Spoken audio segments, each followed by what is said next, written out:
Bonsoir, ils étaient espagnols, portugais, italiens, turcs ou encore marocains, des hommes et des femmes venus construire, enrichir la Nouvelle-Aquitaine au fil des décennies, au fil des migrations.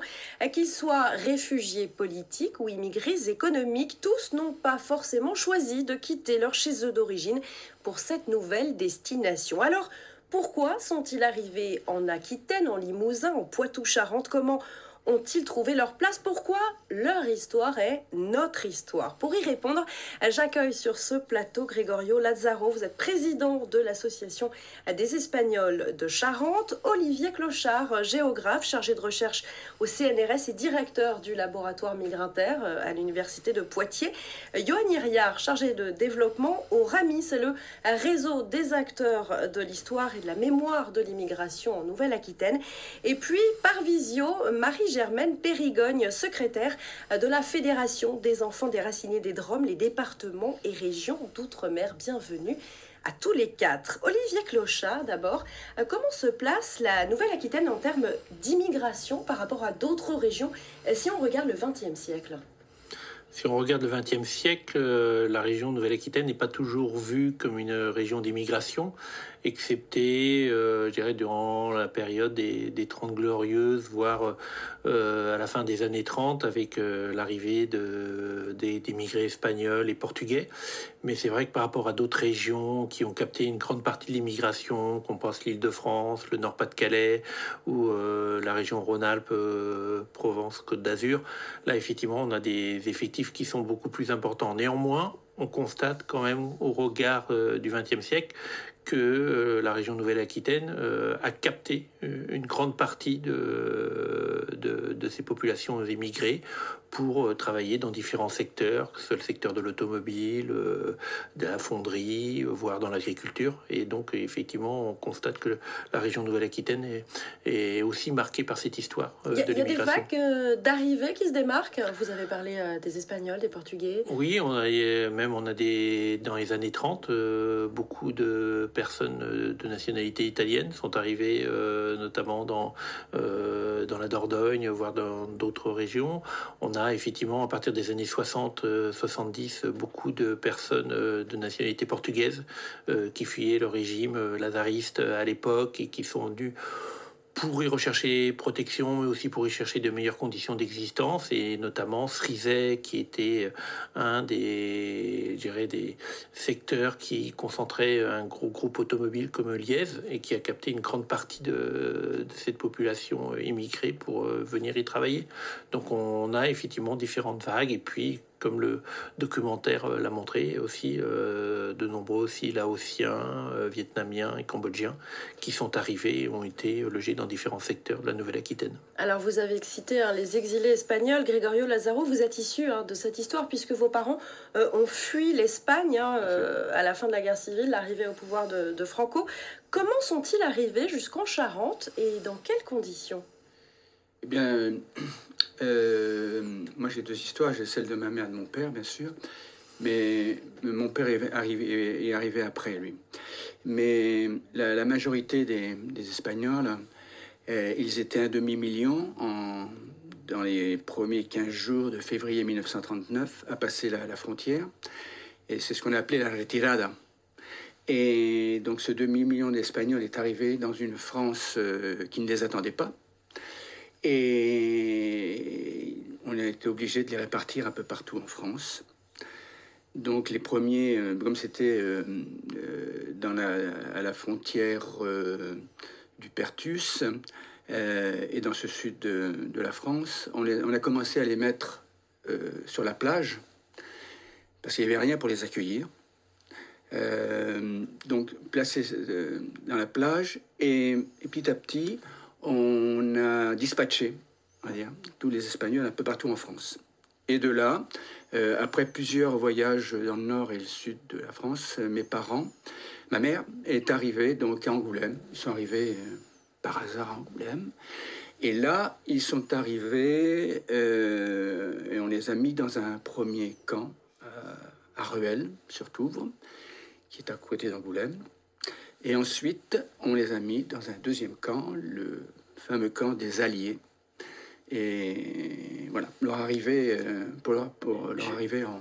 Jusqu'à ce qu'ils puissent, on va y revenir un peu plus tard, Oui, réellement s'installer. Voilà. La France, à ce moment-là, c'est le pays le plus proche où trouver refuge. Johan Iria, vous avez, avec votre association, recueilli et mis en lumière beaucoup de témoignages de personnes qui ont immigré en Nouvelle-Aquitaine. Qu'est-ce qui fait que ces populations s'arrêtent ici ?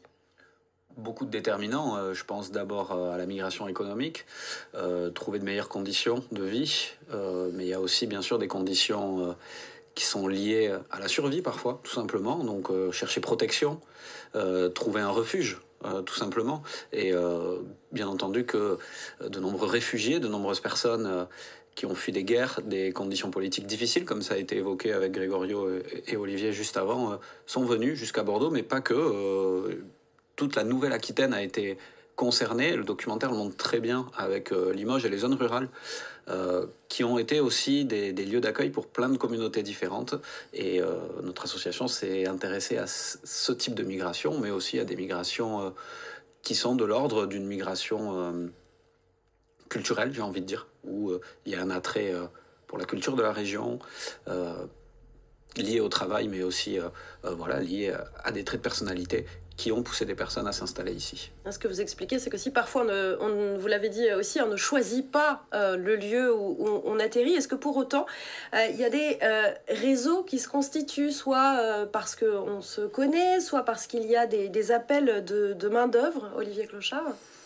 Oui, aujourd'hui le terme est parfois employé à des fins plutôt discriminantes, voire criminalisantes. On parle de réseau, vous voulez dire, de mon réseau, on parle de filières migratoires, mais effectivement, c'est des filières qui fonctionnent parce que les gens ont des connaissances et de par ces connaissances, vont chercher parfois à regagner telle ou telle ville parce qu'ils savent qu'ils vont pouvoir y rencontrer des compatriotes et de pouvoir s'y installer quelque temps avant de trouver une situation plus stable. Et on retrouve ça encore aujourd'hui, si on prend par exemple l'exemple dans le bocage Bressuiret, avec de nombreux Comoriens qui viennent travailler dans les usines de l'agro-industrie. Et effectivement, on voit aussi ces filières s'organiser parce qu'il y a des besoins économiques et qui font que les gens, par connaissance, et aujourd'hui avec les réseaux sociaux, ça fonctionne aussi d'une autre manière. Et quel était l'accueil pour toutes ces communautés ? Je vais peut-être vous poser la question à vous, Grégorio, pour vos parents, quand ils sont arrivés, votre père d'un côté, votre mère de l'autre. Oui, l'accueil a été un petit peu différent. Hein. Disons que au départ, lorsque les Espagnols arrivent après la retirada, qu'ils arrivent, comme je vous le dis, qui sont reçus dans ces plages où il n'y a pas de bâtiment ni rien, il y a que la plage et il y a rien pour se protéger. On les met sur cette plage, on met des fils barbelés sur 3 côtés, l'autre côté c'est la mer, et là c'est des conditions atroces. Ils sont obligés de creuser des trous dans le sable pour se protéger. Alors il faut imaginer au mois de février 39, la froidure qu'il y avait sur ces plages. Voilà, ça fait partie de ces accueils. Ensuite, lorsqu'ils sont un peu répartis un peu partout en France, il y a, c'est pareil, il y a du bon et du mauvais. Il y a eu un mauvais accueil. Et certaines communes, comme Rueil-sur-Touvre, où était ma mère, où ils ont eu un bon accueil. Ils étaient quand même dans un camp, entouré de barbelés, mais au moins, il y avait des conditions humaines un peu plus humaine. Voilà, on va revenir tout à l'heure sur la question de l'accueil des population, des habitants aussi. D'abord, une question pour vous, Marie-Germaine Périgogne. Vous êtes avec nous depuis l'île de la Réunion. Vous avez subi une migration qui est très particulière, puisqu'elle est franco-française. Vous êtes ce qu'on a appelé une enfant de la Creuse. Vous faites partie de ces quelques 2000 mineurs qui, des années 60 à 80, ont été transférés de la Réunion jusqu'à la métropole pour officiellement soulager la démographie réunionnaise, repeupler les campagnes hexagonales. À quel âge êtes-vous arrivé ici? Dans quelles circonstances? Moi, je suis arrivée dans la Creuse à l'âge de 3 ans. Nous étions assez nombreux quand même, hein, dans cet avion et j'étais exilée avec toute ma... Et arrivée dans la Creuse, nous avons tous été séparés. Je ne sais pas, vous m'entendez bien? On vous entend très Parce que bien. je Vous me avez fais- été séparés de vos frères et sœurs à votre arrivée dans l'Hexagone. Nous avons été triés dans ce foyer de Guéret. Nous avons été triés et toute la fratrie a été éclatée. C'est vrai que c'est une page sombre de l'histoire de France et je suis ravie de participer à cette émission parce que c'est important qu'elle ne reste pas sous le tapis. Vous, par la suite, vous avez été adopté. Ça n'a pas été le cas de tous les enfants réunionnais. Moi, j'ai été adoptée à l'âge de 7 ans, mais de 3 ans à 7 ans, j'ai vécu dans une famille maltraitante. Et il est vrai que dans la Creuse, ça a été assez compliqué parce que la plupart des enfants dits de la Creuse étaient des adolescents et étaient considérés comme de la main-d'œuvre gratuite. Donc, il y a eu beaucoup, je dirais, de maltraitance. Et les traumatismes sont très présents chez nous. Olivier Clochard, Johan Hiriard, tous deux, vous travaillez notamment sur la mobilité en milieu rural. Vous l'avez cité tout à l'heure. Est-ce qu'elle est différente des grandes métropoles? Est-ce qu'il y a des choses qui se démarquent? Pas forcément, dans le sens où ça fait partie parfois de certaines étapes migratoires avant de pouvoir trouver, je dirais, d'autres lieux dans lesquels les personnes vont s'installer. Mais on remarque voilà, qu'il y a des processus d'intégration qui s'opèrent dans ces milieux. Alors parfois peut-être plus facilement parce que les communautés sont peut-être un peu plus petites, mais parfois on voit que ça a été dit précédemment, que les lieux ne sont pas toujours choisis. Et lorsque les gens sont mis dans des camps, que ce soit le camp de Gurs, on n'en a pas parlé, mais dans les Pyrénées-Atlantiques, ou le camp de Sainte-Livrade, Lot-et-Garonne, ou je pense au camp des Alliés à côté d'Angoulême, on a effectivement ces différentes formes d'encampement qui s'opèrent à l'accueil de ces personnes-là, et on le voit bien aussi dans le documentaire, avec, on parle de chefs de village à un moment donné, et on dit que c'est le plus grand centre provisoire d'hébergement qui existe à Limoges. Donc on voit vraiment qu'il y a certaines formes de concentration qui s'opèrent de ces populations-là. Et je trouve ce qui est vraiment intéressant aussi que à un moment donné, il y a Dohan Buis qui le dit, qui est écrivaine et qui dit qu'à l'époque n'était pas très indulgente pour ces identités multiples. Et on voit quand même une espèce de récurrence quand même qui s'opère, je dirais, au gré de l'histoire, malheureusement. Vous voulez dire qu'on retrouve aujourd'hui. Johan Hiriard, dans les témoignages que vous avez recueillis, qu'est dit de l'accueil en fait de ces populations, surtout quand elles se retrouvent dans un endroit qu'elles n'ont pas choisi, dans des camps par exemple? Comment réagissent les habitants environnants? Alors, sur les parcours individuels qu'on a pu entendre, nous, je dirais qu'il y a plusieurs sons de cloche. Il y a des témoignages qui sont plutôt positifs, sur un accueil très positif. Je pense à la communauté chilienne, victime du coup d'État de 73, de Pinochet, qui ont eu des grandes facilités pour être accueillis en France. Beaucoup de mouvements finalement humanitaires et de sympathie ont permis des bonnes installations, des facilités pour arriver très vite en France et finalement aussi des bonnes insertions sociales pour ces personnes-là. Mais comme ça a été dit aussi, il y a des conditions qui ont été beaucoup plus difficiles pour d'autres personnes. Et forcément, quand on commence par être accueilli dans un camp d'internement, je pense au camp de Sainte-Livrade-sur-Lot notamment, où justement, ça fait écho aussi au documentaire des personnes qui ont vécu dans l'ancienne Indochine, qui donc faisaient partie de l'empire colonial français, qui pouvaient se considérer comme françaises, se retrouvent presque téléportées d'un endroit très vivant à une zone très rurale où il y a à peine 2000 habitants, enfermés et totalement séparés du reste de la population. Forcément, il y a des conditions d'insertion sociale qui sont questionnées. le revers de ce côté-là, et encore une fois, le camp de Sainte-Livrade est un bon exemple pour ça, c'est qu'il y a des relations interculturelles par contre qui se produisent, et désormais cette ville est appelée le petit Vietnam sur Lot, donc c'est pas pour rien non plus. Ça veut dire qu'il y a eu aussi beaucoup d'échanges entre la population locale, lot-et-garonnaise, et voilà cette identité vietnamienne, bouddhiste qui transpirait un peu dans le village. Donc il y a des exemples variés, c'est compliqué de réfléchir sur une seule unité forcément. Grégorio Lazaro, qu'est-ce que ça représentait pour vos parents, la Nouvelle-Aquitaine ou la France? Est-ce que c'était un nouveau départ? Est-ce qu'ils projetaient leur vie ici quand ils sont arrivés? Non, non, non. Non, ils avaient une belle vie en Espagne, ils avaient une belle vie. Ils avaient une vie bourgeoise, ils travaillaient normalement. Donc ils avaient découvert la République, puisque de 31 à 36, ça avait été la République, ça avait été une révolution pacifique qui avait transformé leur vie. Donc pour eux, c'était un espoir par rapport à ce qu'ils pouvaient vivre avant ces époques. Donc ici, non, là ils ont été forcés de venir, je pense qu'ils n'ont pas pu y réfléchir, hein. Ils ont dit non, on est obligé de... Pour eux, c'était un passage obligé. Ah, c'était obligé, là c'était un exil, hein, l'exil, et ils savaient qu'ils étaient obligés de passer cette frontière, parce que derrière eux, il y avait les mitraillettes et tout ce qui va avec, les bombardements, tout ce qu'il y avait pendant ce temps-là. Donc ils étaient obligés de passer cette frontière. À ce moment-là, ils ne réfléchissent pas, ils ne sont pas dans une situation où ils peuvent réfléchir. Mais quelques années après, ils ne se projettent pas forcément ici. Ce qu'ils espèrent, c'est rentrer ou pas? Alors, quelques années après, d'abord, ils pensent quand la guerre se termine en 1945, ils pensent que les Alliés, les Occidentaux vont les aider à reprendre, le pouvoir en Espagne et d'enlever Franco, de chasser Franco. Et l'histoire ne s'est pas passée comme ça.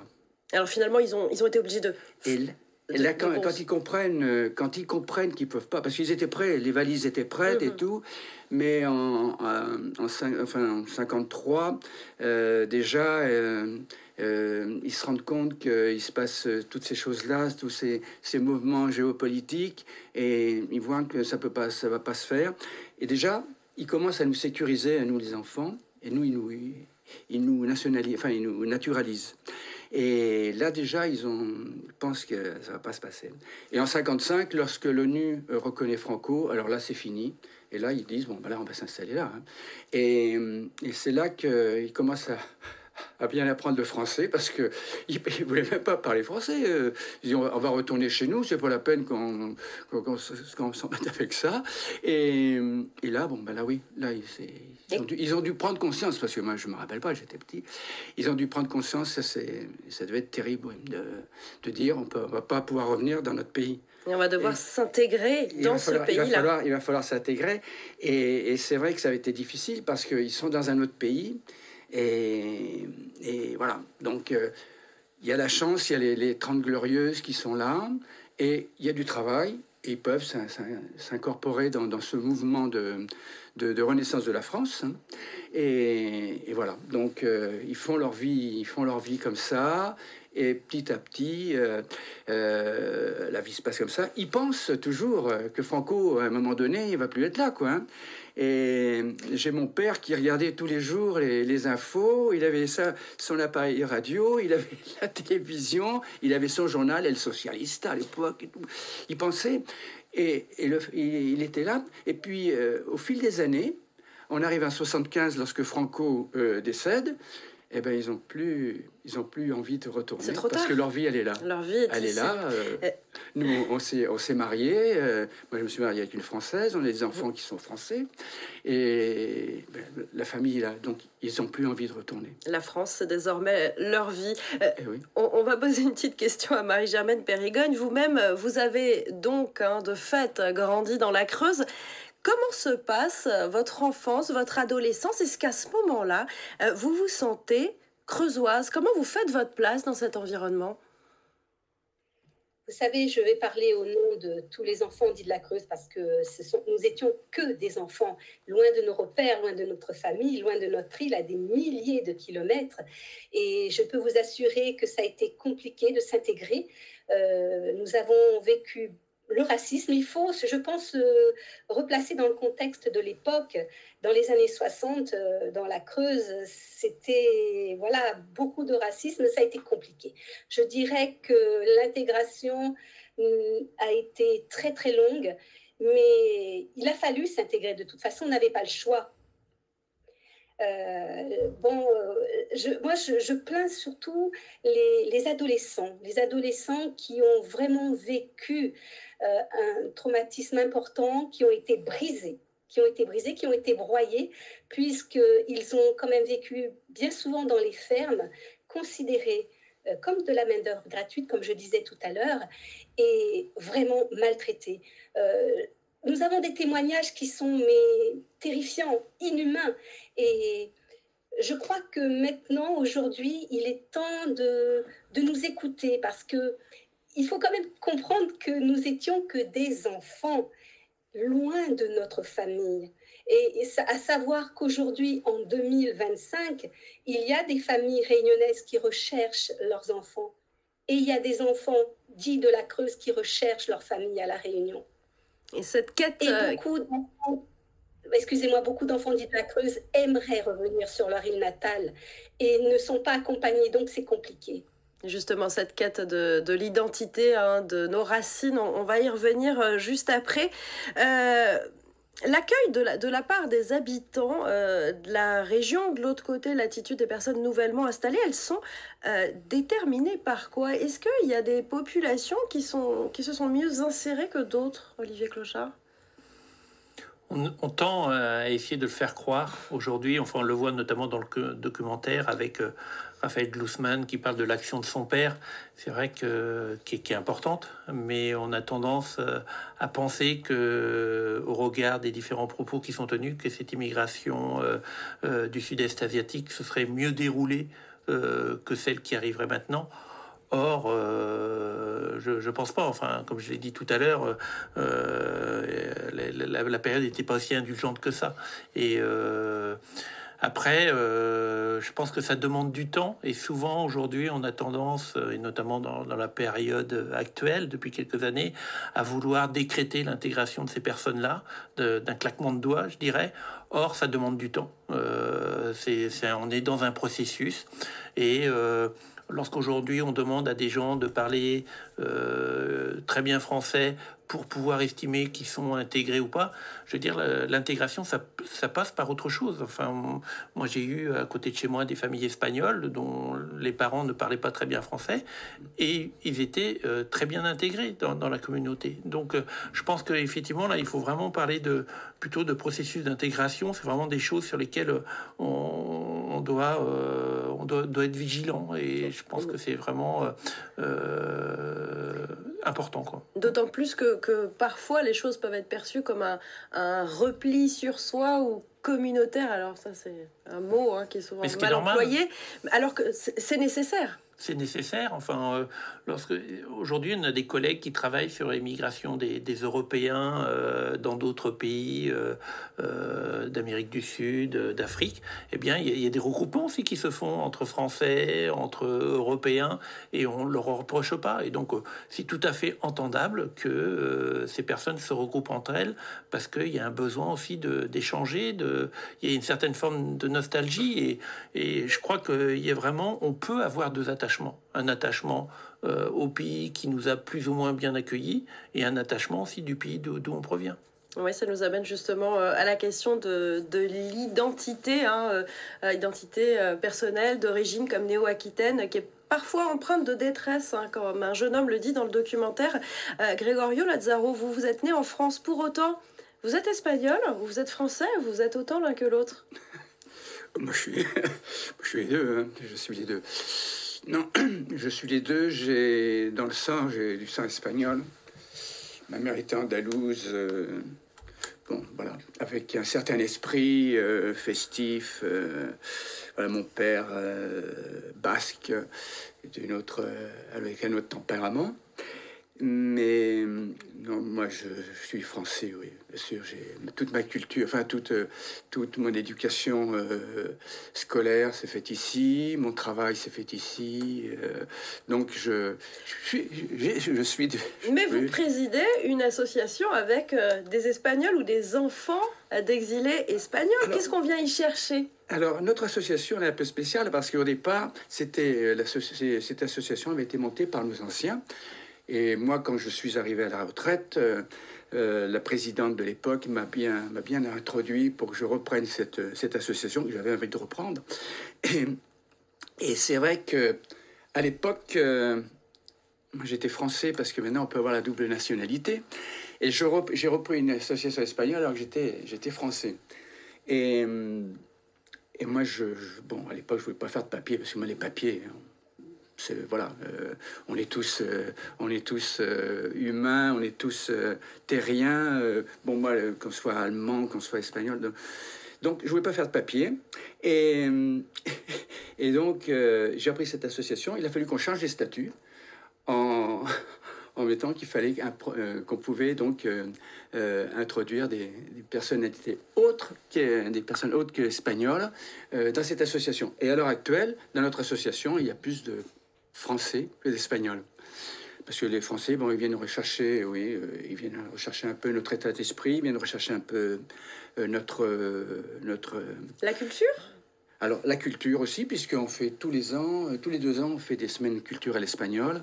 Et là, on a un gros succès. La culture, le festif, et puis la mémoire. Et il y a beaucoup de gens qui viennent aussi. Beaucoup de Français qui viennent pour la mémoire, pour effectivement reparler de... Celle des exilés. Celle des exilés espagnols, de cette histoire, et qui effectivement a faire des parallèles avec ce qui est en train de se passer à l'heure actuelle, parce que c'est ça qui est important quand même, puisqu'on est en train de retrouver la même histoire de nos parents, on est en train de la retrouver, surtout avec ce qu'on a vu encore hier. C'est à ça que ça nous sert, de bien connaître notre histoire. Juste sur l'identité, ça c'est le combat de votre vie, Marie-Germaine Périgogne. Hein. Vous êtes finalement retournée vivre sur votre terre natale. Pourquoi vous n'êtes pas restée dans la Creuse? Parce que vous y avez vécu quand même un certain nombre d'années, même à l'âge adulte. Oui, j'ai vécu 40 ans dans la Creuse, plus de 40 ans. Et aujourd'hui, je dirais que j'ai gagné un combat face à l'État français, celui de l'identité. Parce que quand j'ai été exilée à l'âge de 3 ans et quand j'ai été adoptée à l'âge de 7 ans, eh bien, on m'a changé mon nom, mon prénom et mon lieu de naissance. Quand on fait une adoption plénière, on peut changer le nom et le prénom, mais la loi française interdit le changement de lieu de naissance. Ce qui veut dire que j'ai vécu pendant des années avec des faux papiers. Et c'est en septembre 2024, après 6 années de combat personnel, à 61 ans, 58 ans après mon exil, je suis redevenue Marie-Germaine Périgogne, née à Bois-de-Nef-le-Saint-Paul. C'est vraiment pour moi un véritable succès. Je suis tellement heureuse de redevenir réunionnaise. Et j'espère sincèrement que le fait d'avoir retrouvé mon identité permettra une jurisprudence pour les autres enfants dits de la Creuse. C'est quand même important de dire que l'État français reconnaît une faute. Ça a été votre combat avec la fédération. Olivier Clochard, ces migrations, elles font intégralement partie de notre histoire, hein, de nos territoires. Pour autant, est-ce qu'on les connaît réellement? Oui, je pense. Alors, je ne parle pas de votre point de vue, puisque vous êtes chercheur. Oui, je pense qu'il y a des travaux quand même qui sont menés sur ces questions-là depuis pas mal d'années, depuis, je dirais, les années 90. Alors, effectivement, avec différentes unités de recherche comme Migrinter, mais on n'est pas la seule unité à travailler là-dessus. Il y a beaucoup aussi d'associations mémorielles, celle d'association des Espagnols de Charente, le RAMI, qui est basé à Bordeaux, et qui, effectivement, sensibilise à toutes ces questions-là. Donc, on voit très bien que ces migrations font partie intégrante de notre histoire.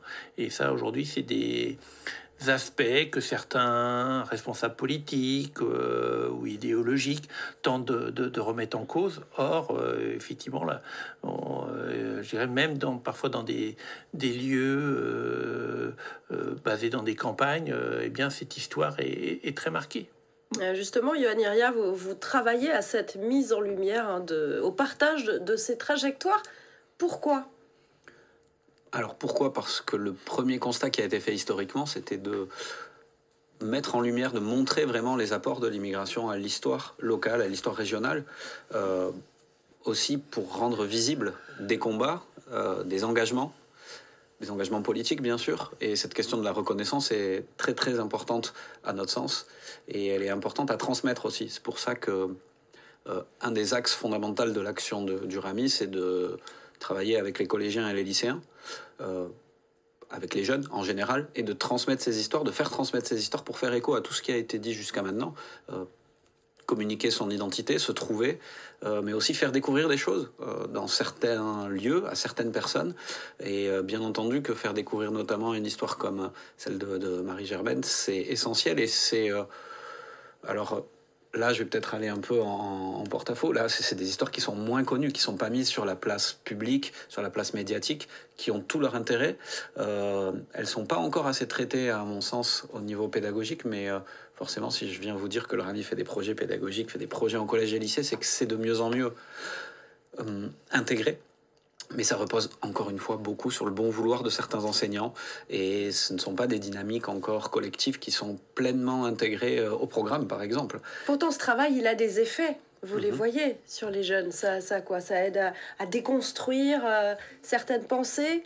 Alors, malheureusement, on est obligé d'en passer par cette question de la déconstruction, parce que l'axe initial, ce n'est pas ça. Mais de nos jours, avec des rhétoriques absolument toxiques qui saturent littéralement les espaces médiatiques, les espaces sociaux, les espaces politiques sur les questions migratoires, on passe notre temps à déconstruire, à venir apporter de la vérité, montrer justement des travaux de chercheurs qu'on doit revulgariser, qui sont déjà énormément vulgarisés.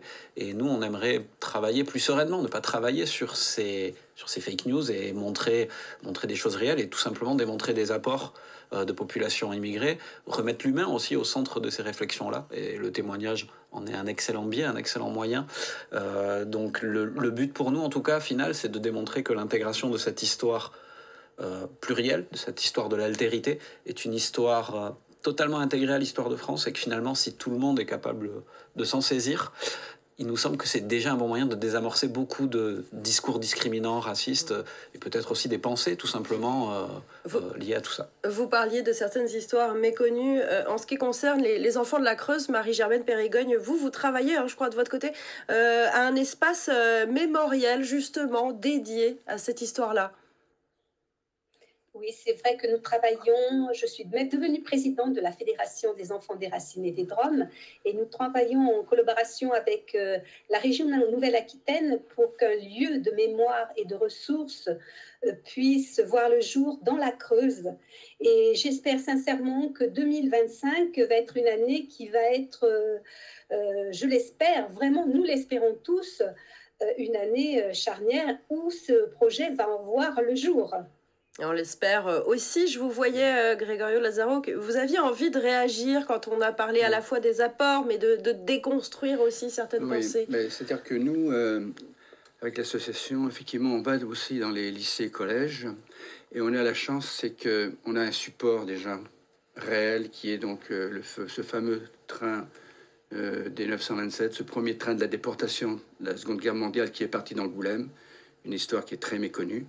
Et on apporte ce documentaire qui est exceptionnel dans les lycées, et on a la chance d'avoir un témoin, enfin deux témoins, on a deux témoins.